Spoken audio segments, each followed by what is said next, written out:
Proses pembentukan bayangan pada cermin cekung. Proses pembentukan bayangan pada cermin cekung akan digambarkan dengan 5 kemungkinan posisi benda. Yang pertama, benda di antara titik O dan titik F. Yang kedua, benda di titik F. Yang ketiga, benda di antara titik F dan titik C. Yang keempat, benda di titik C. Dan yang kelima, benda berada lebih jauh dari titik C. Alat dan bahan: kertas, penggaris, spidol, dan jangka. Proses pembentukan bayangan pada cermin cekung saat benda di antara titik O dan F. Yang pertama, siapkan kertas di atas meja. Kemudian, buatlah garis lurus sebagai sumbu utama. Setelah itu, buatlah titik O, titik F, dan titik C. Kemudian, buatlah cermin cekung. Bagian yang berbentuk cekung merupakan bagian depan cermin, sedangkan yang berbentuk cembung merupakan bagian belakang cermin.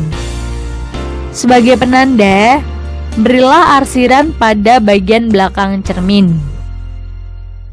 Buatlah benda di antara titik O dan titik F dengan tinggi tertentu. Selanjutnya, buatlah sinar istimewa pertama. Sinar datang sejajar sumbu utama, kemudian dipantulkan melalui titik fokus atau F. Gambarlah perpanjangan dari sinar pantul tersebut. Gambarlah arah jalannya sinar. Selanjutnya, gambarlah sinar istimewa kedua. Sinar datang melalui titik C, kemudian dipantulkan melalui titik C kembali. Gambarlah perpanjangan dari sinar tersebut.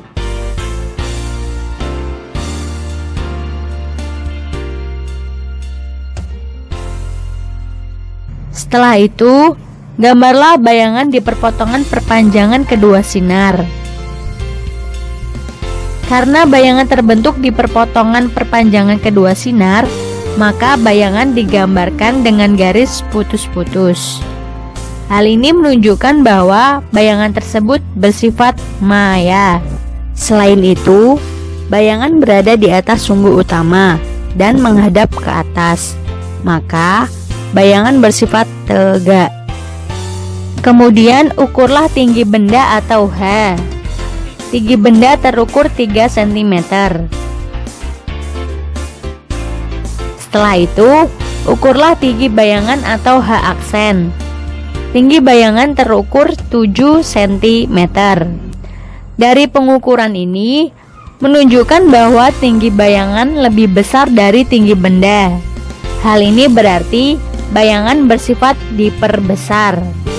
Selanjutnya, ukurlah jarak benda atau S.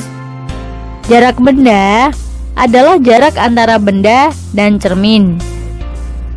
Jarak benda terukur 4 cm. Kemudian, ukurlah jarak bayangan atau X aksen. Jarak bayangan adalah jarak antara bayangan dan cermin. Jarak bayangan terukur 9,3 cm. Jarak bayangan bernilai negatif karena bayangan bersifat maya dan berada di belakang cermin. Dari hasil pengukuran, diketahui juga jarak bayangan atau S aksen lebih besar dari jarak benda atau S. Hal ini memperkuat pernyataan bahwa bayangan bersifat diperbesar. Dari kegiatan yang telah dilakukan, dapat diketahui sifat bayangan yang terbentuk saat benda di antara titik O dan titik F adalah maya, tegak, dan diperbesar. Proses pembentukan bayangan pada cermin cekung saat benda di titik F.